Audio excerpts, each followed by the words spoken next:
Everybody, this is Books Nelson with the At Me Bro Show. Great to be here with you guys again, and I wanted to come at you with a shot stick tutorial, and I'm actually doing this live with the shot stick. I mean, that proves everything if any of this goes in live, because I'm talking to you guys and it's happening in real time. But I wanted to, I'm like everybody else, I'm still adjusting to the shot stick, but I have had a lot of success with it. When I've been very successful. When I haven't had success with it, I can tell that gap can be very easily closed with practice. So there are some good shot stick tutorials out there and some good tips across the board. Guys like Jai Easy, guys like Sam Pham, DBG, they all have great tips. I'm going to come at you with my perspective, and one thing that I think is really, really, really important that can absolutely help you master the shot stick. And we're going to get to that part in a second, but first of all, let's just go over overall tips, right? So you see there, I started off right in the middle. So check it out. When you catch the ball, I think the reason Sam Pham's tip about up and down works on catch and shoots is because it forces you not to pull down the shot stick early. So I'm going to pull down the shot stick. Forget about how I'm releasing it. Just look where the meter is. I'm going to hold it down as the ball is approaching, and then I'm going to press it down on catch. So first, let's look where it shows up when the ball is approaching. And I'm holding it in the same place each time. So you see there, I was off to the far right. Now, I'm going to let the ball actually go to my hands. See there? Much closer to the center. So that's tip number one, is when you're in a catch and shoot situation, if you hold down the stick long before the ball hits your hands, you will most likely be further off center from the meter than normal. So I've done this a bunch of times, and that seems to be the case. Now, this could always be human error, but I think that's the nature of why Sam Pham's trick works. Now, the one thing I will say about Sam Pham's trick, which I will go over right now, I highly recommend you watch his video. But Sam Pham's a buddy of mine, so I support his work. I suggest you do as well if you aren't subscribed. He has fantastic tips across the board that will affect you for parking my team. Now, I'm in the my team court because my player has a 93 point rating. So I wanted to do this with just a regular old Ruby Doncic, so you guys can see this is not because I'm in my career and I have juiced up stats or anything. But this does affect park players, my career players, my team players, play now online. This affects all of you guys. So what Sam Pham's trick is, I'm just going to shoot with the button here to get rid of this, is when the ball is coming towards you, or period, to flick up then down, right? So check it out. When the hands go up, you flick up and down. That's what Sam Pham says to do. Now, I'm not saying not to do this. I'm just saying that I don't think you need that on the catch and shoot. But where I have found that it helps a lot is he's saying to do the same thing off of a step back, right? So if I do a step back, even if I wait for a long time and I press down, I will sometimes get a leaner off of that step back, right? Well, maybe they fixed it, because I was getting leaners like crazy off of just holding down.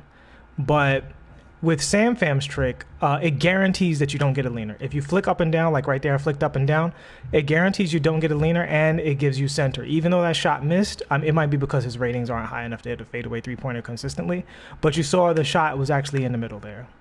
And that was a green, step back green right in the middle. So now we're going to go on to, this is tip number 2, really, or 3, however you want to look at it.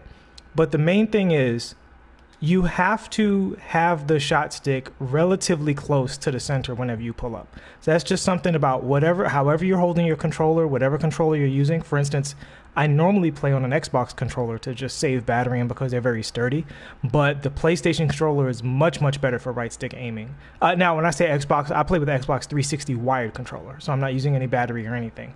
I use a converter that I use for fight sticks to do that. The PlayStation controller is better, so that's a big help. I also have a control freak on here that makes it very easy. Now, I'm going to shoot a bad shot here, but watch me slide the thing back and forth. Right? I can slide this very small distance. You saw I slid it left and then right. Right? I slid it left and then right. I'm going to do it again. You see that? Left and then right. I can slide very small distances with the control freaks on easily. It's not that I don't think you can do this with the button. I just personally find it easier with the control freak on there. Control freaks are just controller extensions for your sticks. Look it up. It's I think it's control with a K. So control freak. Look it up. So anyway, the tip is that you have to start from close to the center. That's number 1. If you're starting with your shot far left or far right, which I'm going to do here, let's see. Did you see the big adjustment? You can't plan for that adjustment, right? So you have to start from the middle. But once you start from the middle, there are 2 important factors. The first one is the muscle memory involved in that micro adjustment, right? So when I pull this down, I moved it too far. I actually didn't have to move it at all. That one was a decent movement. Let's do another one. And that one was a shaky movement. It still went in. That's perfect. Perfect down, right down the middle. And that was perfect right there. So even though that missed, you saw it was right down dead center. Again, I think that's Doncic's ratings. But the point is to get you guys going down dead center. Now, here is the important tip that no one is telling you. No one that I've seen. I've watched a bunch of shot stick tutorials. And you guys know I don't make these videos like to get 1 million views or be a YouTuber. I make these videos just to help you guys out. And if I feel like I have something useful to offer, I'm definitely going to make the video. So here's the tip. The number one skill that you have to acquire that has nothing to do with the shot stick is your eyes. In first-person shooters, there's something called pre-aiming. Like when you come around corners, you have to train yourself not to be aiming at the floor, aiming at the sky, aiming left and right. When you come around a corner, you have to have your crosshair in a position so that no matter what the enemy does, you can make a little adjustment and hit them. So if it's a game where they're sliding, you are preparing for them to be head high. And if they come around head high, this is why noobs get killed. They come around a corner head high, they die instantly. If they slide, as you become a better player, you make that adjustment. And as they jump, you become a better player, you make that adjustment. And what pre-aiming involves, it is your crosshair, but it's also your eyes. And so the thing about shooting with the shot stick is, look, when I shoot the shot stick, the meter appears at the exact same point above his head all the time, all right? What you have to do is you have to start training yourself that the moment you hold that stick down, you have to start looking above that head and using your eyes to get adjusted to that meter, because you only have, especially with online latency, I think the meter might show up a little bit later. You only have a little bit of time where you can say, I need to move left or right. And when you move left or right, there's, as long as you're nearly dead center, I'm not counting moving shots necessarily, but especially on jumpers, it's a little bit for moving shots. If you start off relatively close dead center, there's only 2 kinds of adjustments you're gonna make. Really 3. Micro adjustment, macro adjustment, or no adjustment. So if I go up and it's on the edge of the gray, I consider that a macro. If I go up and it's in the middle of one side of the gray, like there, it was still on the edge there. Let's see if we can get it. That's perfect. That's perfect. There we go. So that one was very, very, very slightly to the right. So that requires a micro adjustment. And the only way you're going to see that is if your eyes are already trained that as soon as the shot meter shows up, you're already looking at it. From years of playing 2K, your eyes might be in different places, because when you go by timing, you know you can be looking at your opponent. You can be looking at, especially in my team, you can be looking at the rest of your teammates for open opportunities. Some people time it by their feet, some people time it by their hands. But if you're going to use a shot stick, and just to reiterate, you have to train your eyes to be where that meter is going to be. So once your eyes are trained to where that meter is going to be, what this does is this cuts down, or should I say this expands the window that you have to identify what kind of motion you have to do. And this is where the shot stick, for people who take the time to learn it, is going to become really OP. Because once you get to that point where there's only 3 things you have to do, move it a macro, a micro, or none at all, people who are good at that, and it's just muscle memory, so people will become fantastic at this. I'm guaranteeing you this. By Christmas, or I think sooner, but I'm saying Christmas is when you're going to see it all the time. From like every 5 games, you're going to run into somebody who's like a shot stick guru. You are going to run into people who are lights out, and I would not be surprised if people are actually asking for a nerf at some point during the year. But that's neither here nor there. The main thing is, once you train your eyes to get to that point above their head where you see the shot stick and you see whether there's a micro adjustment or a macro adjustment, you only have to do 3 things. Move it a little bit, move it a lot, or move it none at all. And the reason that's so important is because that is muscle memory. The more you do that, eventually you're going to see that adjustment and your thumb is just going to snap to that exact tiny motion, the same way it does in first-person shooters. You're not even going to have to think about it. You're not going to be thinking about the way your thumb is moving or measuring it or controlling your muscles. You're going to see that spacing, you're going to snap to it, and you're going to hit a green. So that is it in terms of the jump shooting shot stick tips. If you guys have any other questions about that, hit me up about it. I'll be happy to do follow-up videos as I get better, as more information comes in, as we all grow. But we are going to get to layups.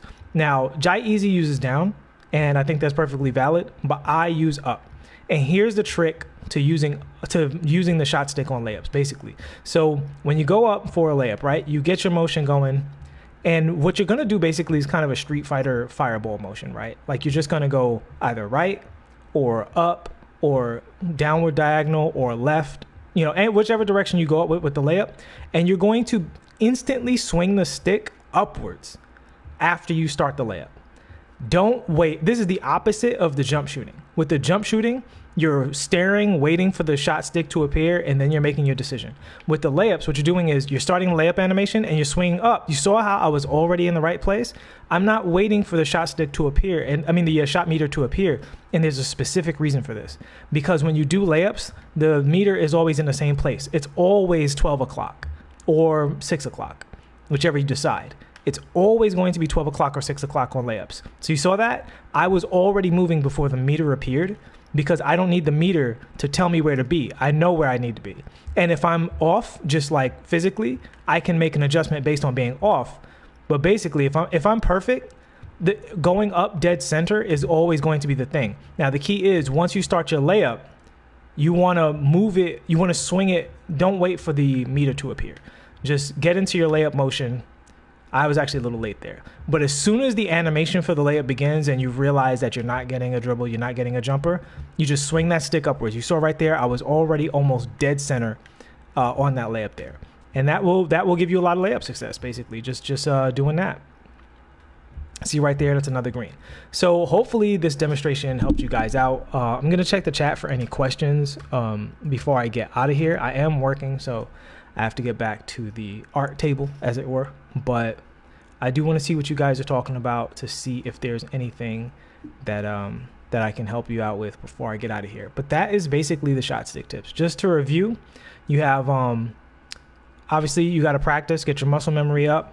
You want to wait for the ball to get towards your hands. What do I do with the stick, Mr. Pickle? Okay, I'm gonna reiterate. It's basically I'm holding whatever direction the layup starts with, and I'm immediately swinging it to 12 o'clock. I'm not waiting for the shot meter. So it's like doing it's the closest thing is a fireball or Street Fighter, but if instead of the fireball ending right or left, it ends upward.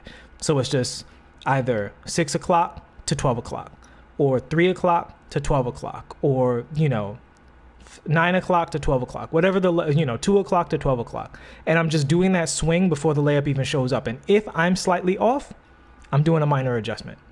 So that's basically that. Oh, Clutch TV, what's up, homie? Do I think it's the same for moving shots or drifters? I actually think moving shots and drifters are easier than it is normally, just because you have more time. Moving shots and drifters are kind of like a combination of the layup and the and the jump shot. So I will demonstrate what I mean in a moment. Again, with Doncic here, and I don't even know he has no hot zones or anything, right? So he did not do one. Let's try that again. So the key with this is you want to hold down and you want to identify your eyes. You want to get your eyes on the meter, the same as I was talking about before. But the main thing is you have a lot more time. Like you see, even though it says slightly right, I was pretty much dead center. He just doesn't have the ratings to hit that shot. But you can see here getting greens on these, and I haven't been playing on my team, so I don't know his animations or anything like that. Let me get that ball back. I'm just literally just using the shot stick. You saw there was dead center. Again, this Luka Doncic does not have the hot zones and ratings to get greens every single time, but you saw that was dead center. Now, if you're in this situation where he doesn't have the ratings to get greens every time, what you can do is you can combine the timing. That was a bad shot. You can combine the timing of that was a green. You can combine the timing and the shot stick, right? So once you learn the timing of those leaners with these characters, you can tap left trigger to give yourself that extra boost. And honestly, once it's in the middle, there's no reason that my controller slipped. There's no reason not to tap the left trigger once you get used to it. And you see there we're getting green. So, that's pretty much it. It's actually easier for me to shoot leaners because they have longer animations, so you have a much longer time to look at the shot. Basically the same principle I'm talking about. Because jumpers are quicker, like just look at the speed of jumper. This is with the button, right? That's how much time you have to make your adjustment. That's why jumpers are so hard, because this is how much time you have. I'm shooting with the button just to show the speed of the jump shot. But now let's look at the leaner. And again, I'm using the button. Look at how much time you have to move your thumb and see the meter. The meters are just on screen for longer. The animation just takes place for a longer time. So, you know, and you see there as full white that he missed it, but with the shot meter, much easier to go dead center. And again, I've never played with Luka Doncic. I haven't been playing my team. I've been focusing on my career. This is literally the first time I've touched a character. I don't know what his animations are or anything like that. And look at the success I'm having, right? So this is why I think this is ideal. Look at that, a green leaner. This is why I think this is ideal for my team, because it unifies all of the characters. Which jump shot timing, you have to learn 1 billion jump shots. With the shot meter, you basically have to learn one technique comprised of a bunch of little techniques, and you're good to go with your entire team. And I think long term, those people are going to just be lights out. They're not going to have characters that you can say, oh, well, maybe he doesn't know how to use that guy. A1 Knowledge says, another thing that helps me green is to place my thumb on the bottom edge of thumbstick and not centered for more accuracy. The reason I don't talk about where to put your thumb or anything is because people have different controllers, people have different hand sizes, people have different muscle memory. I think it's like jump shooting, right? As long as the motion works for you, it's going to be fine, as long as you do whatever you got to do to figure out where you need to put the stick to get dead center. I grab the top of my stick, right? Like that does not sound right. I apologize to the children listening. I did not mean that. I put my thumb at the very top of my right thumbstick, because whatever direction I press, I usually tap the outside edge. Some people like dead center. Obviously both work. You guys see I'm getting a bunch of greens. I'm pretty much always dead center with this Ruby Luka Doncic, and I'm doing this live, right? So this obviously works. Like this is why I decided to do it live, because, you know, I wanted to give a full demonstration so that you guys see that I'm not BSing y'all. I'm not editing or anything like that. This is just highly effective, to be honest with you. You see dead center every time. And so it's just two things. However you do it, you have to get down closer towards the middle. You want to shoot at the appropriate times in terms of catch and shoots, let the ball get to your hands. And after that, this is the practice part. You have to practice the muscle memory of micro adjustment, macro adjustment. And just to reiterate, right there, that was a macro, right? Because it was just on the outside edge of the gray. And this one, no adjustment. That's the third one. No adjustment. That's the third one. And that was a macro, almost all the way outside. And that was a micro. It was in between. You see, it was halfway from left to middle. You do not want to be shooting with the shot stick until you have trained yourself to be on the gray spot most of the time on catch and shoots, because it's just like, again, it's just like first person shooting. When you line up your aim, the little flick motion is the motion you have memorized. So people are dead in the water once they're in a section of that flick. If your aim is in the right spot and you got to swing your mouse or your control stick all over the place to acquire the target, acquiring the target and adjusting to the acquired position are two separate things. And you want to not be doing two things. You want to only do one thing. You want to adjust. You never want to have to acquire. The acquirement should just be with your eyes, whereas the rest of your technique should make it so that you're already on the gray, right? And here I'm greening while I'm talking to you guys. So is there a way to quick stop? Yeah, you just tap L trigger, man. Tap L trigger, and when you go up, he'll go straight up. And that was with the shot stick. But is this game different from 2K20? I think this is a much better game than 2K20. The features in my team, the features are way improved. For the My Career story is way better than last year's My Career story, but there are no cutscenes during the season, so that's completely the same. There's a little bit of archetype shakeup in the park, but overall, the game is not different from a feature standpoint, but from a gameplay standpoint, I think it's a much improved game over 2K20. The dribbling's better. As you can see, I love the shot stick mechanic. I think it's a very high skill ceiling for the shot stick mechanic. And you saw there, I moved it on and I moved it slightly off. And that just, what I like about that is the adjustment is in my hands. I don't have to worry about latency or, you know, different timings and all that stuff. Like even you, like I play on a monitor, but I could play this game on a TV now and probably have the same success because it's about aim. It's not about, you know, what I'm seeing versus what's happening on screen. Alex Campbell says it should have been $30. I could actually agree with that. I mean, obviously if you buy the Mamba edition, it is pretty much $30 because you're paying for next gen, which is $70. But, you know, neither here nor there. I agree with you, especially since most people are going to have this version of the game. So, because there are 100 million PS4 owners alone, that's not including Xbox owners and PC users. PC users aren't getting next gen. And the you know, the new systems aren't going to equal, I don't know how many Xboxes there are out there. It was probably like 50 million or something. So there's not going to be 150 million people with the new consoles this year. It's probably going to be closer to 20 or 30 million. I would say 35 million tops. So you're talking about basically 1/3 of the fan base is going to be on next gen. I highly doubt it would be more than a third. I would anticipate it would be closer to a quarter. So this is the game most of you guys are going to be playing. And maybe not you guys, because this is you know, a fairly hardcore underground channel, but most people playing this game are going to be playing current gen. So this is the game they'll be playing, and it would have been nice for those people if it was a straight up $30 game. And again, you guys can see the demonstration here, shot stick pretty on point. And again, this is just Luka Doncic. Let me look at his ratings. I don't even know what his ratings are. Character I've never played before. His mid is only a B+. Yeah, his mid is only an 80. So I'm doing this with an 80 mid-range shot. It is the default, you know, my team court, but what does not change is the adjustments that you make with the stick. The only thing that changes is how bad the game penalizes you for bad adjustments. So difficulty should be largely, I've practiced on Hall of Fame, by the way. I just forgot to do my settings before this. I don't even know what the settings are. But the penalty is what changes, not, you know, how hard it is to get it into the center. That's all on you, and I love that. I love that it's all on you how you get that stick into the center. What's my opinion on how the community will handle stick drift if it becomes a problem? Well, I don't think stick drift is an issue with the right stick because you're always controlling it, right? Like as long as you have, the stick drift happens so far as, if we're correct on the same term, that's what happens when your stick is more in a neutral position and it's not supposed to be doing anything, and then it does something. So if that's a problem with your controller, the shot stick is going to be the least of your worries because your character is going to have difficulty stopping and getting into the proper animations. You know, because in 2K you have to let go of everything to do certain animations.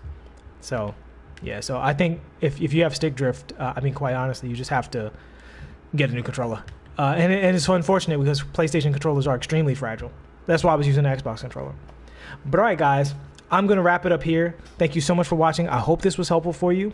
I will see you all in the next one. There will be a lot more content coming. I need another 3 days on this character or so. By the weekend, I should be on my team content heavy. Just wanted to finish my first my career part character and get that done so I wouldn't have to worry about 2 different grinds. All right, I will see you all in the next one. Thank you so much for your support. Please like and subscribe for more content just like this. Peace.